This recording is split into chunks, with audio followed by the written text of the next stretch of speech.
Hey, folks, here we are with episode 123 of Structure and Flow. 1, 2, 3. 1, 2, 3. ABC. That's right. It's a podcast about productivity. Woohoo! And today we're going to talk to the gamers out there.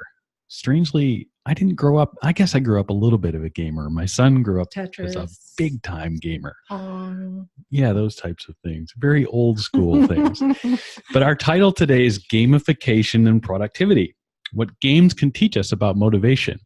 And bear with us here. This is more interesting than you think. And I think there's probably a lot more gamers out there. Shout out to Charlotte, Pokemon Go. She's out there doing it. So what do you think? So what do I think? I think I'm Dr. Minette Riordan. This is Brad Dobson. We're the co-founders of the Path to Profit Academy. For those of you that are new to our podcast and stumbled across it because you thought the topic sounded really interesting. And when I first proposed the topic, Brad was like, what? I don't get it.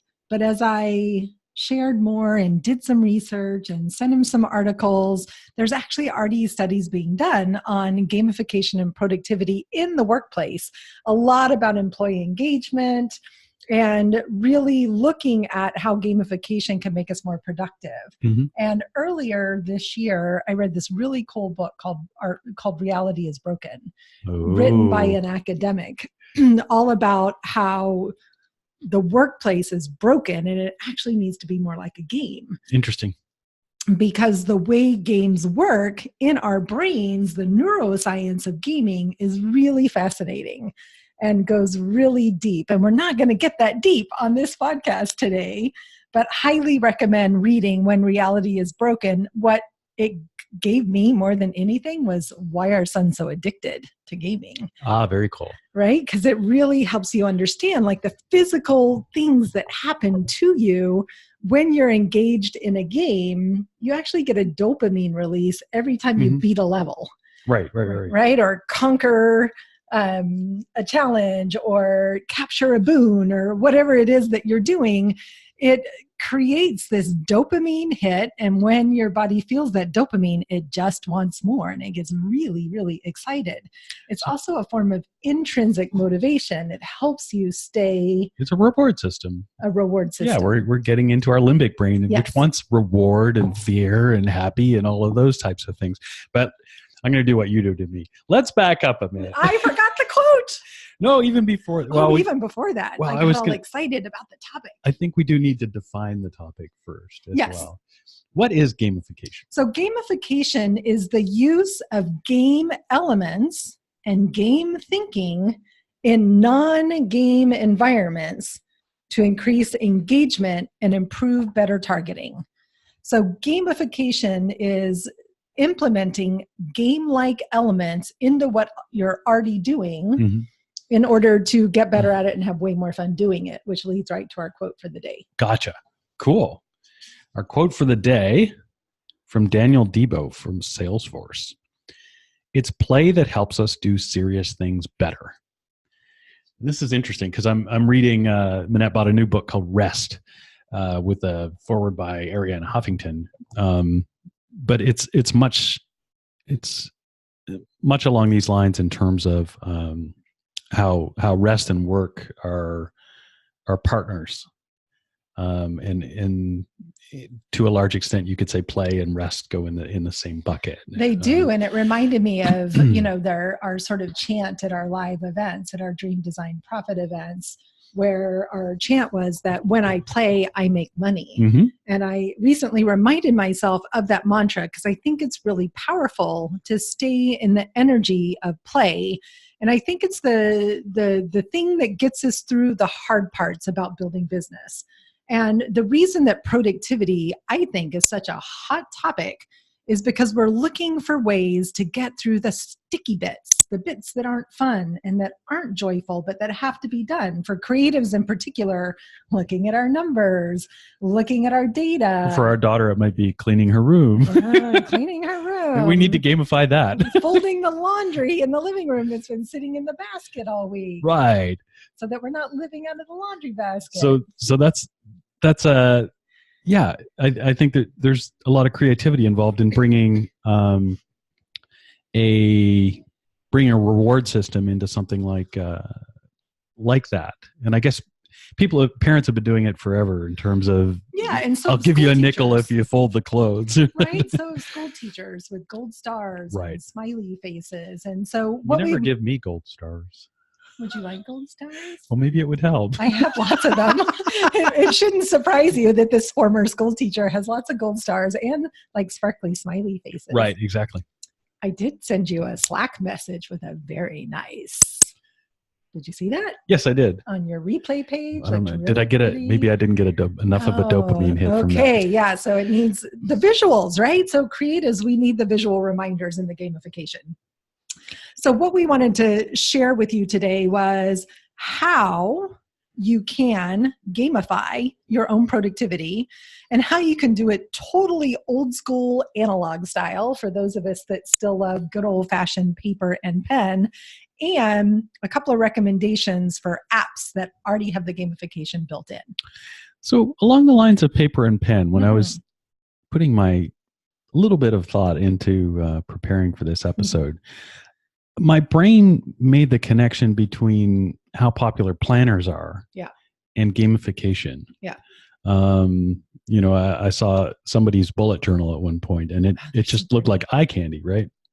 So I think, and of course there's physical things about a planner that are really neat as well. You know, you got that nice, maybe leather bound, beautiful, organized thing.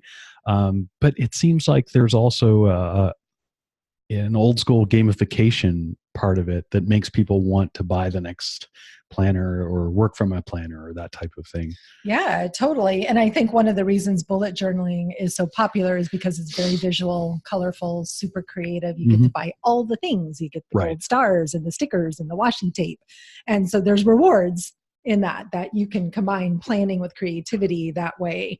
But I think your point is well taken. And the problem with planners is that people love to buy planners more than they love to actually use planners because I don't think they're gamified enough. Not enough, right. And so as I say that, I'm thinking about our own planner, the Artful Profit Planner. Right. And if I looked at that through the lens of gamification, what could I do to actually up-level that? And we just implemented inside our Creative Business Accelerator an accountability tracking system. And the first thing I said was, like, how can we gamify this? Can people get badges if they fill it out every day? Right. Like, so it's looking for ways that make people want to do the planning parts, because planning, people, is the secret to productivity.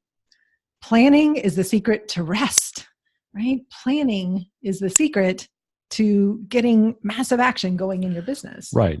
Now, in terms of gamification and productivity, it's not just about planning. We're talking about gamifying. It helps you stick to the plan. Right. But we're talking about gamifying all different aspects, even especially some of the maybe more onerous tasks. Yeah. So let's get a little more specific. So, for example, you're trying to implement a weekly habit of tracking your numbers and your statistics, what in the business industry is called KPIs, or key performance indicators. We have a series of them, and we go through stages where we're great at tracking them consistently. He. Right. I look at him, he tracks them, where we're looking at them, and he made it visual, so it was easy for me to consume. And then I think we went on vacation, got off track, and we haven't gotten that habit back. So really looking at what would be a fun way that Brad could get rewarded for collecting that information. And we have to get really creative about that. So some fun ways to gamify tasks that you're trying to implement consistently, or habits that you're trying to build. Marketing is another habit muscle that needs to get built. You could do a few different things. You could give yourself gold stars. You could put $1 in a jar every time you got a task done, and then go get a massage at the end of the month. Cool. You could have a big calendar. One of my friends did this really creatively when this was almost 20 years ago, we were raising our kids. And she came from a big Jewish family, and her mom yelled a lot. And she found herself yelling, and she didn't like that she was yelling. So she got a calendar and a big red, one of those old-fashioned marks a lot, permanent markers. And every day that she didn't yell, she put an X, a red X, on the calendar. And Are we all like our mothers and fight not to be like our mothers? Well, I can't speak for everybody. I can only speak for myself. Maybe that's a different product. Yes, maybe that's a different productivity episode. I don't know if being like my mother impacts or supports my productivity, because my mom's pretty darn organized. She's way more organized than I am, actually. She's great at planning and systems. And but big red X's. There's another famous example, maybe Jerry Seinfeld, who never miss a day, or don't break the chain. It was don't break the chain, right? Of those red X's, and like, what happens when you don't break the chain? There has to be a carrot at the end of the stick. So figuring out what that carrot is for you is unique. Yeah, and I guess there's just a whole host of things that you can do. And keeping in mind that this is about your reward system. This is, like we talked about at the top of the show, this is your lizard brain that maybe just wants a pat on the head. That type of thing. Yeah. I respond very well to pats on the head. He loves having his head rubbed, just because they needed to know that. But it might be something fun with your kids. I'm standing here thinking about how I could involve my 17-year-old in this, maybe to help me keep me accountable, but also have something fun that I did with her. And she actually loves tracking. Yeah, exactly. Like it's super motivational for her. It can really run the gamut. It could be just like Manette said, the little gold star. The check marks, there's a reason why to-do list work. People love either checking off things or crossing things. Checklists are so popular as lead magnets because it gives people that sense of the reward of I'm working through the list. Right. It could be some music. It could be a 15-minute break doing something. Yeah, like reading fantasy fiction. I just downloaded a new Brian Sanderson audiobook. Oh boy. That's like 24 hours. So 15 minutes of that and painting at the same time. That's a reward for me. Yeah, I think when we read through the articles that Minette researched, a couple of them referenced the Pokemon Go stuff. And it's really interesting because it's this positive feedback loop where it gets people outside, and of course they get a little vitamin D and they get their heart rate up, and so that they feel better related to that. So they're able to integrate their Pokemon Go habit with a little bit of a dopamine hit, and so they can give that to themselves as a gift. It's also community building, right? Like we mentioned Charlotte, she's got friends that she made in her community from playing Pokemon Go because they have clusters of people. So getting people engaged in gamification. One of our complaints about our son when he was at home was he would spend all these hours gaming. But the truth was it was his social time. He wasn't gaming alone. He was in a multiplayer, what are they called? Sure. Well, massively multiplayer things. That one massively. Anyway, he was playing online games with a whole bunch of other people he knew, people he didn't know. So we had to let go of some of our discomfort around him playing with strangers and realize what it was that he was getting out of gaming. And he has continued even into university to do some of that. He doesn't do nearly as much as he used to, but there's still that need in us to win, right? We love to win. And so the more we can set ourselves up to win and that there's a prize at the end, the more fun we'll have along the journey and along the way. Well, and it speaks to building habits as well. Big time. When you learn about habit building, it's a reward system. Yeah. And that's how you make a habit stick, is to have an effective reward system. So it's one of our favorite books. Power of Habit. The Power of Habit. That's right. And we're so have a long list of resources on this particular podcast. Power of Habit. Reality is Broken. So getting something like that in place is really critical. So we talked about some of the things that people could do in the real world or semi-real in terms of Pokemon Go to add those things. What else can they do? So first of all, the tracking piece is super important in gamification, right? It's one of the things that inside of the technology applications happens natively to the environment. But when you're doing it old school analog style or using spreadsheets or Google Sheets or Google Docs or Google Keep or Trello boards, whatever your personal way of tracking is, the thing is that you have to track your progress. right? And technology comes in from the tracking progress way really beautifully. Some people do that quite well in an analog old school way, whether that's bullet journals or life planners or the day designers, or the Stephen Covey system is a massively pre-done for you tracking system of habit tracking. So there's a lot of ways to do this, but I think what I'd like to do is maybe share a couple of the apps that I found, because I thought they were really creative and fun. I know. I started looking at them and I'm like, I want all of them. I could do this. This would be too much fun. I only downloaded one. So here's the caveat. I'm going to tell you what the apps are. And because I prepped for this podcast at the last minute, instead of our normal couple of weeks in advance, I didn't go get all the apps and play with them, but I'm going to, because they look really cool. But the one I did download and take a peek at is called Habitica. And it's one of the most popular and often used. So the thing about the apps, and some of them do this better than others, and so we're going to name 4 of them, and we'll put them in the show notes as well. But what they do is that they literally allow you to turn what you're tracking into a quest. So think Hero's Journey, think Joseph Campbell, think Star Wars. Some of them have a kind of Dungeons and Dragons feel to them. They do, like you get to create an avatar, and your avatar gets to go on these journeys and fight epic battles and conquer and have, conquest. And so if that's something you love, it's out there already done for you. So you get to just insert yourself into something that's already been created. And one that does that really in a super, super fun way is called Epic Win. So that epic piece, it's totally connected to the hero's journey and the concept of the quest. So Epic Win is a great one if you like the avatar concept and you want to be a superhero going on an epic journey to master the habit of daily exercise, for example, right? Would be an example. Another one was Life RPG. And in that one, what I liked about it was neat. It was organized. It was still colorful, but it didn't quite have the cartoon feel of a game, which, it could be good or bad, depends on your style and how you like things. And the last one is the one I think I'm going to buy. What's that one? It's called Super Better. Oh, I saw that one.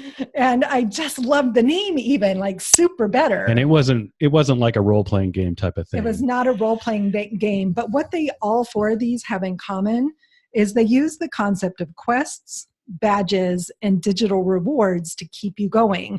So even MyFitnessPal does that. Do you get badges in MyFitnessPal? Oh, well, if I use it consistently, I might. And so they all nudge you when you stop making progress. Right? You get the notifications if you have them turned on that popped up. You also get the rewards. Hey, you tracked every day for the last 5 days. Don't give up. Keep going. And so it's the reminders, right? And so the challenge with doing it old school analog is you don't have the built-in reminders, and you have to build in reminders. And you can use timers or alarms on your phone or alarms in your Google Calendar that pop up that remind you to track. But you got to actually do a little extra work to really gamify old school analog systems. So I'm a big fan of finding the one, not all of them. It's pretty tempting to go get all of them and play with them, but to find the one app that works for you. And you might have to test a couple until you get there. See, I'm surprised by that. I thought you would have been the person that went the creative art route and totally did the gold star, and you get to do this really pretty entry in your journal or whatever it is. No, I think I've really, in the last year, made that shift to all of my plannings happening digitally. I'm doing so much more. Right. And my phone is always with me. Sure. Right? Like I'm tracking my meditation on the phone, right? So for me, I'm already using the phone in that way. And so if I can add the habit tracker to that, MyFitnessPal is on there, right? What was the running one that we like so much? Runkeeper. Runkeeper does a great job of tracking and reminding, hey, you've worked out 3 days in a row, keep it going. So for me, I'm used to doing it that way at this point. Right. What I found for bullet journaling was that I get too lost in the play. And so for me, it's finding the balance between the right amount of playfulness and productivity.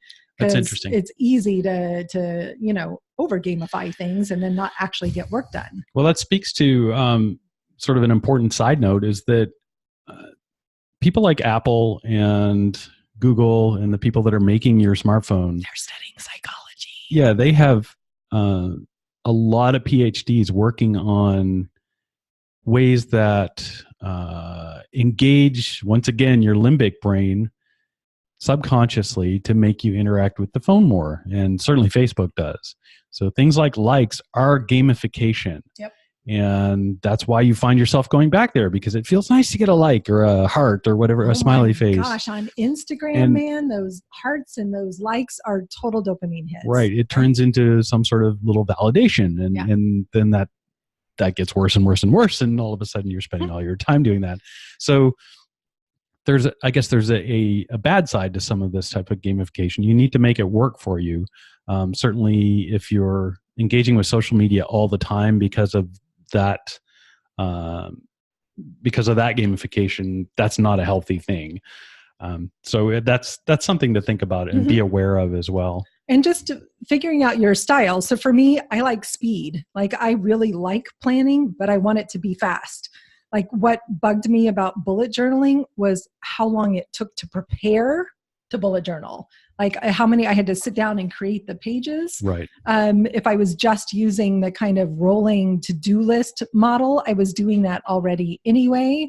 I love looking at people's bullet journals more than I like using them. So I have tons of Pinterest boards and follow people on Instagram and YouTube because I love seeing how creative people are, but it didn't work for me. Yeah, and I think I can give also an example of something that worked for me sort of for a while. I have another app, which is quite good, called Way of Life, which is a habit tracking app. And it's it's just sort of a checklist. You can put in all sorts of different habits that you want to do, and you check them off during the day. And I stuck with that for a while, but I don't think that it was perhaps gamified enough, because just the act of checking them off, I sort of had to do a little bit of mental work to make it feel like that felt good. So it wasn't like I just got this immediate, so it wasn't gamified happy enough. Feedback from it. Yeah. So excuse me. I think it just speaks to everybody needs to have something that works for them, and you're going to have to experiment with it and gamify. Yeah, I think the point of our conversation is why you should consider gamification. We're not here to tell you exactly how to gamify. We've given you some suggestions of how to do that old school. We shared a few apps like Habitica or Super Better that are already created for you. What we're here to just invite you to consider playfully today is, can gamification improve productivity? You know, I even thought about one of our popular episodes was the one we did on focus blocks. On your focus blocks, you can even reward yourself at the end of a focus block. So maybe, like me, you're a IG junkie, and that'd be a great hashtag, IG junkie. It's probably already out there. But, you know, it's a reward. I do 90 minutes of work. My timer goes off. It's the end of a work block, of a deep work focus block. And I get to go surf Instagram for 5 minutes and get up and go for a walk outside. Or we like to go walk a couple of blocks to the 7-Eleven and get a Diet Coke. We don't keep them in the house. We drink too many. Yeah. Right. So, you know, we walk, we talk, we get exercise, we get fresh air, and the reward at the end is the Diet Coke. That's right. So there's fun ways to bring gamification into your daily life to make it all work better and seem more playful and fun, especially on some of those burdensome, onerous tasks that creatives struggle with getting done when it comes to building profitable businesses. Yeah, and you can turn those into good habits, which is a great thing. Yeah, which is why I loved this quote from Daniel Debow, and I did go look him up to see who he was. And he actually is now a venture capital guy. He created a company that got bought by Salesforce, was a senior vice president at Salesforce for a while, and has gone on to do a ton of stuff in the startup industry. And he has some pretty cool work and research out in the world. So fun to know about him. But it's play that helps us do serious things better. Where can you bring more play into your day so that you can be more productive? Good stuff. And if you want to hear more about this type of stuff and discuss it, feel free to join us on Facebook in our Productivity for Creative Business Owners group. It's a fun group. Yep. It's good totally community. A fun group. It's a great community. We're in there sharing all kinds of stuff and helping hold people accountable, right? So we could probably even gamify the Facebook group a little more. Mm-hmm. But it's all about building community, having conversations around how to be more productive as a creative so that you're not completely overwhelmed by all of those brilliant, bright, shiny ideas that you're having every day. Right. And coming up in episode 124, we're going to be talking generosity. Yeah, definitely. Lots of generosity. Mm-hmm. Profit and productivity with Ellen Rogan. It's a great show, and we can't wait to share it with you. Yeah, so we've already recorded that conversation, and it was really good. Yep, fun stuff. She's an abundance activist. Can't wait for you guys to meet her. We'll see you on the next show. Bye-bye.